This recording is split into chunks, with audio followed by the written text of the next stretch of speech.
مانگی گا میں نے جتنی دعائیں منظور ہوگی مقبول ہو۔ الحمدللہ وحدہ لا شریک لہ والصلاة والسلام علی من لا نبی بعدہ۔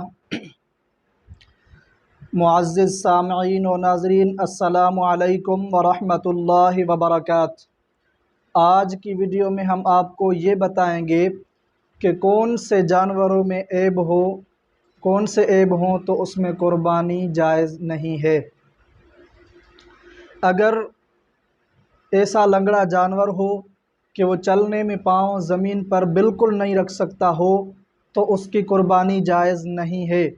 اگر وہ چلنے میں پاؤں کا کچھ سہارا لیتا ہے تو اس کی قربانی جائز ہے۔ اگر کسی جانور کا پاؤں بالکل کٹا ہوا ہے تو اس کی قربانی جائز نہیں ہے۔ اگر کسی جانور کے اکثر دانت ٹوٹے ہوئے ہیں اور وہ چارہ وغیرہ بھی نہیں کھا سکتا تو اس کی قربانی جائز نہیں ہے۔ اگر کچھ دانت ٹوٹے ہوئے ہیں اور وہ چارہ وغیرہ کھا سکتا ہے تو اس کی قربانی جائز ہے۔ اگر کسی جانور کے ایک یا دو کان پیدائشی طور پر نہ ہوں تو اس کی قربانی جائز نہیں ہے۔ اگر کسی جانور کے کان کا تیسرا حصہ یا اس سے زائد کٹا ہوا ہے تو اس کی قربانی بھی جائز نہیں ہے۔ اگر کسی جانور کا کان تیسرے حصے سے کم کٹا ہوا ہے تو اس کی قربانی جائز ہے۔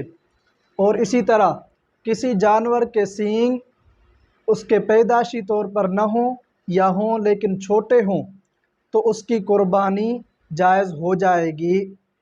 اور اسی طرح اگر کسی جانور کے سینگ ٹوٹے ہوئے ہوں لیکن جڑ سے نہیں اکھڑے تو اس کی قربانی بھی جائز ہو جائے گی۔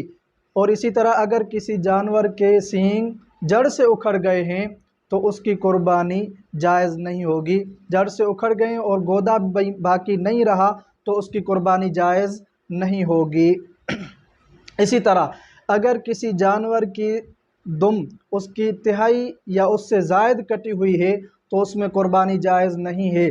اگر جانور کی دم تہائی سے کم کٹی ہوئی ہے تو اس میں قربانی جائز ہو جائے گی۔ اسی طرح اگر کسی جانور کو رسولی ہے لیکن اس سے صحت متاثر نہیں ہوتی تو اس کی قربانی جائز ہو جائے گی۔ اسی طرح اگر اونٹنی یا بھینس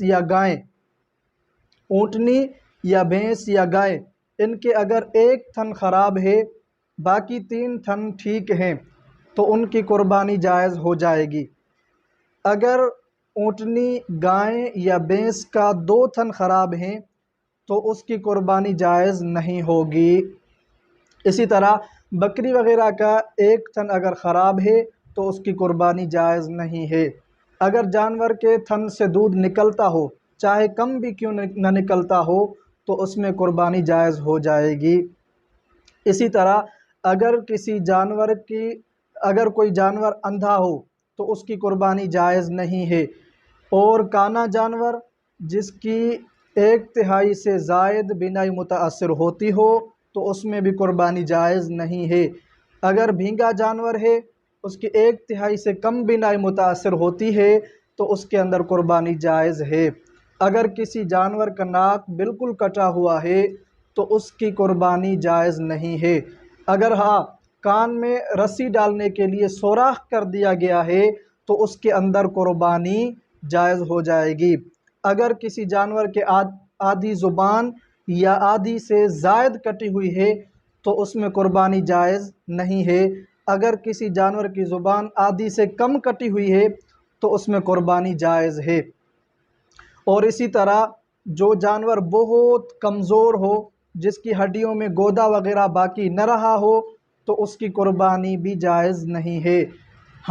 اگر کوئی جانور دبلا ہے، پتلا ہے لیکن وہ چل پھر سکتا ہے تو اس کی قربانی جائز ہو جائے گی۔ اگر کوئی جانور صحیح سالم ہے اور ذبح کرتے وقت اس میں کوئی ایسا عیب پیدا ہو گیا ہو جس کے ہوتے ہوئے قربانی جائز نہیں ہوتی تو یہ عیب معاف ہو جائے گا۔